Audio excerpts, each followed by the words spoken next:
qui viole non seulement le règlement intérieur de l'Assemblée nationale, mais aussi la Constitution, parce que la base légale d'un tel acte devrait reposer sur sa démission de la paire ou de son poste de député. Là-dessus, on écoute les explications du constitutionnaliste Ndiogu Sarr, interrogé par Mame Biram Diouf. L'octroi d'un mandat parlementaire passe par le suffrage universel et le mandat est organisé par les textes, notamment par la Constitution, et l'exercice du mandat est réglé aussi par le règlement intérieur de l'Assemblée nationale.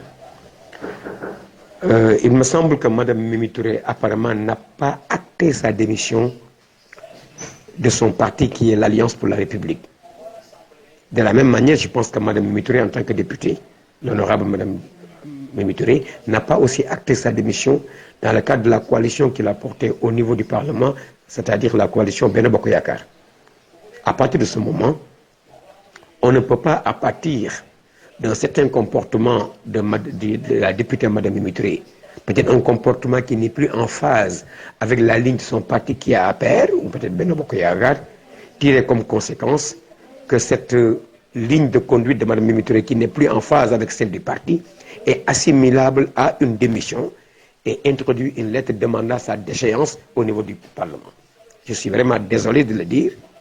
Le mandat d'un parlementaire est organisé par la Constitution et le règlement intérieur.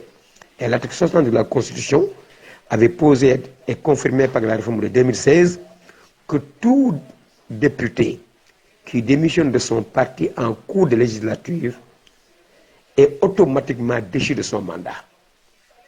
Et les formalités devaient être réglées par une loi organique. Et le règlement intérieur de l'Assemblée nationale dispose que tout député qui démissionne de son parti en cours de législature est déchu automatiquement de son mandat. Plus loin encore, le règlement intérieur de l'Assemblée dit que tous les députés sont libres d'intégrer un groupe parlementaire ou par une affiliation politique.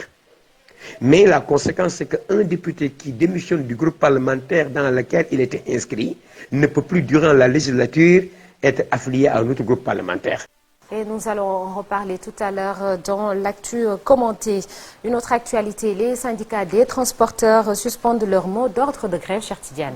Décision qui fait suite à une rencontre avec le khalife général des Mourides en perspective du Magal de Porokhane. Écoutons à ce propos Bassirou Ndiaye, il est le secrétaire général adjoint du syndicat des transporteurs routiers, interrogé par Fally Gueye et Ousmane Deme. Remercier le bon Dieu. S'il nous a dit de partir, aller revoir le khalife général des Mourides pour qu'il puisse parler avec Alassane Ndoye sur la situation de la grève. Néanmoins, nous sommes tombés d'accord à l'écoute de notre guide religieux pour qu'il dise à Alassane Ndoye il faut lever le mot d'ordre après le Magal. Et qu'on reprenne la situation et la situation sera au normal. Donc nous remercions le khalife général des Mourides vivement et sincèrement. C'est pour ça le khalife général qui nous a demandé de lever le mot d'ordre avec respect du khalife général que Alassane Ndoye a pris la décision de lever le mot d'ordre dans l'Assemblée territoriale nationale. Nous n'avons pas levé le mot d'ordre, mais c'est le khalife général qui nous a dit de surseoir la grève. Après le Magal, on doit revoir le khalife général et lui demander les points vocaux de cette revendication qu'on puisse régler définitivement. Et je crois très bien que le khalife général devrait régler la situation 100%. Et on revient ici à Dakar pour parler de la colère des marchands ambulants établis aux alentours du marché Dior.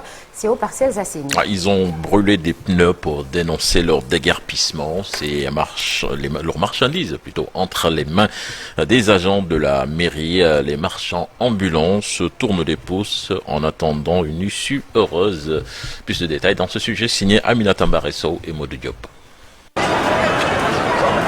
Ces actes, une manière de dénoncer leur déguerpissement. Ces marchands ambulants établis aux alentours du marché Dior ont passé une chaude journée avec les forces de l'ordre.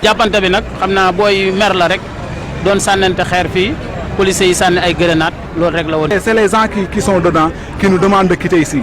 Parce qu'ils ont dit qu'ils ne voient plus les clients. À l'origine de la confrontation, l'interdiction qui leur est faite de vendre sur les lieux, mais également la saisie de leurs marchandises par des agents de la mairie. Certains de mes camarades on a confisqué leur marchandise et ça c'est pas normal.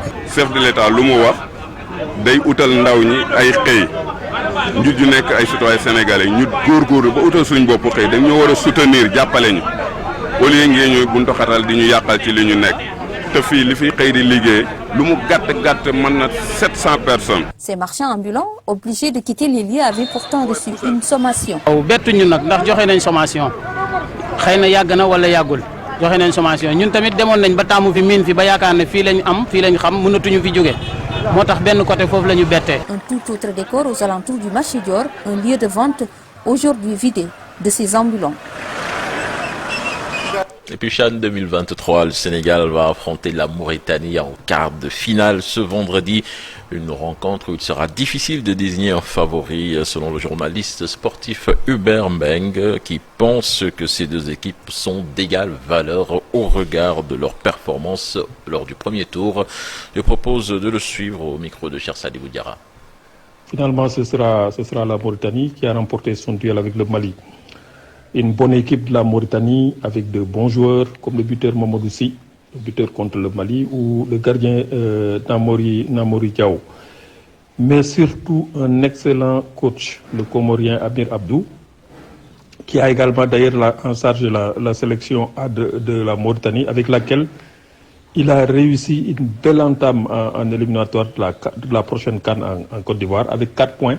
Moi, je suis d'avis que ce sera un quart de finale assez ouvert entre le Sénégal et la Mauritanie. Les deux équipes, de mon point de vue, sont de forces sensiblement égales. Et d'ailleurs, dans cette compétition, j'ai regardé quasiment tous les matchs et j'ai remarqué que, hormis certaines formations comme le Soudan ou la RDC, voire la Libye, qui ont franchement déçu. Les autres équipes, de mon point de vue, sont presque d'égal niveau. Donc je vois que ce match, ce quart de finale Sénégal-Mauritanie sera très ouvert. Je vois un 50-50. Voilà, c'était Hubert Mbengue, le directeur de publication du quotidien Record. Voilà, Sornanata. C'était là donc l'essentiel de l'actualité nationale de ce matin. Merci beaucoup, cher Tidiane Diao. À tout à l'heure pour l'actualité nationale. Et ce sera en Wolof et sous forme de brève. Tu en parlais tout à l'heure. Le CHAN, le championnat d'Afrique des Nations, suit son cours en Algérie. Le Sénégal est qualifié pour les quarts de finale. Les matchs vont débuter vendredi prochain. Mais en attendant, Marcel Farba Maroun va nous faire le bilan des phases de poule. Et puis ce 25 janvier, on se souvient du rappel à Dieu d'El Hadj Seydou Nourou Tall, petit-fils d'El Hadj Cheikh Oumar Foutiyou Tall. C'était il y a 43 ans. Nous allons nous arrêter sur cette date dans la rubrique Un jour au Sénégal, un jour dans le monde. Et toujours dans la première partie, ce mercredi, nous espérons retrouver Abdoulaye Diop dans la banlieue de Dakar pour parler d'une localité. Mais avant l'actualité internationale avec Cheikh Tidiane Diao, Chérif Dia, on va s'arrêter un tout petit peu sur la levée du mot d'ordre de grève des transporteurs, n'est-ce pas, Chérif? La grève a été suspendue à la demande du khalife général des Mourides. C'est ça, Chérif, n'est-ce pas? Oui, c'est bien ça. Ils ont été très bonne nouvelle, bien sûr, et c'est pas encore surprenant. C'est du Muntaha, encore une fois, qui a montré cette sagesse et quand même demandé à ses transporteurs, Sornana Tambay, de lever le mot d'ordre de grève, donc le mot d'ordre qu'ils ont décidé de lever. Et je pense que c'est une très bonne chose pour les transporteurs d'abord, parce que quand même on sait que c'est un secteur libéral et s'il reste quand même un certain nombre de jours sans travailler, ça peut se répercuter quand même sur le pouvoir d'achat et tout ça. Autre chose aussi, ce sont les usagers qui empruntent ces bus, ces véhicules, surtout le transport interurbain. Donc ce fut quand même très difficile pour eux. Maintenant, je pense qu'entre-temps aussi, le gouvernement va poursuivre les négociations avec les transporteurs pour discuter quand même de ce secteur-là qui a beaucoup de difficultés. Il y a les accidents, mais aussi la hausse des prix des hydrocarbures. Tout ça quand même a poussé ces transporteurs à observer ce mot d'ordre de grève sur le NAD. Merci Chérif Dia. Soir la grève. Il faut...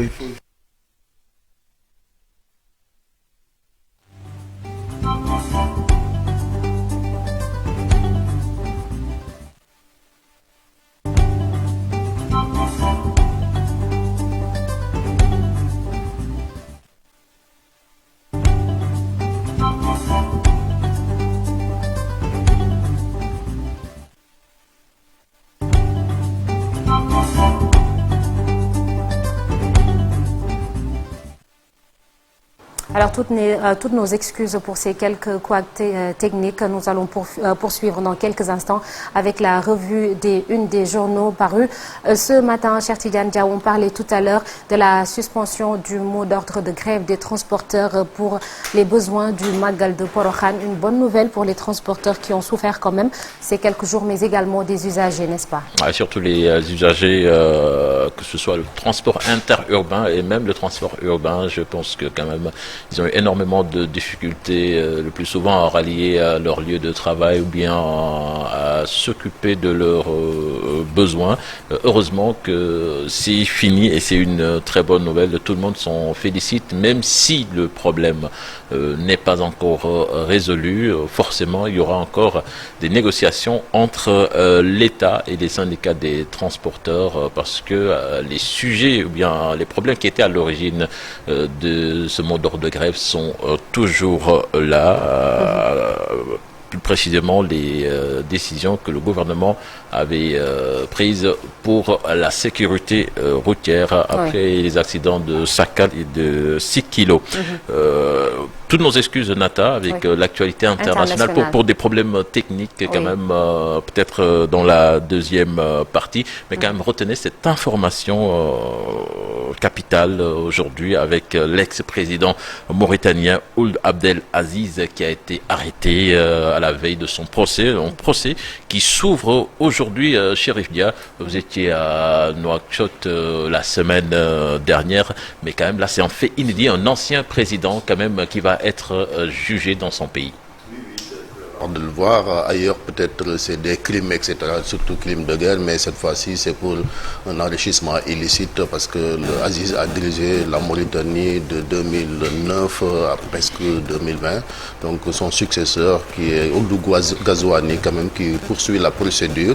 Et en Mauritanie aussi c'est un débat parce qu'on l'a vu hier qui a été cueilli même chez lui. Il a passé la nuit en prison. Aujourd'hui il sera présenté donc devant un juge. On a vu même un avocat sénégalais qui le défend, maître Siré Clédorli. Donc on va poursuivre cette affaire pour voir quand même de quoi il s'agit exactement. C'est une affaire également très suivie en Mauritanie.